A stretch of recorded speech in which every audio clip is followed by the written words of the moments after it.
За зүрх судасны одоо өвчний ойрын 10 жил дотор зүрхний хүндрэл үүсэх магадлал эрсдлийг тодорхойлдог скор оноо гэж байдаг. Аха. За тэр скор оноо маань бол нэгдүгээрт нь бол одоо чихрийн шижинтэй юу үгүй юу. За хоёрдугаарт нь хүүснээс хамаарна. Гуравдугаарт нь тухайн хүний нас.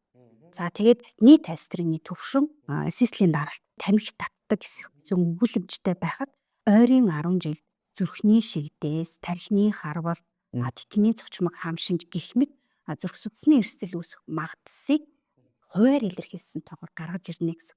Хэдий чиний өндөр хувьтайгаар нь төдий чиний ойрын 10 жил зүрхний дээрх хүндрэлүүд үүсэх магадлалтай учраас тэрнээс нь шалтгаалж бид нар яах ёстой вэ гэхээр одоо гэгдмээ барих юм уу? Тэ хоолныхоо эсвэл хөдөлгөөнийхөө дэглэмд өөрчлөлт оруулах юм уу? Эсвэл бүр эмчилгээг одоо ярилцах юм уу? Эсвэл эмчилгээг хойшлуулах юм уу? Эхлэх бол зорилттой тунгаа хиддээр барих юм бэ гэх мэтэр манайх нь бага эрсдэл, дунд эрсдэл, өндөр эрсдэл, маш өндөр эрсдэл гэсэн байдлаар бол хуваадаг.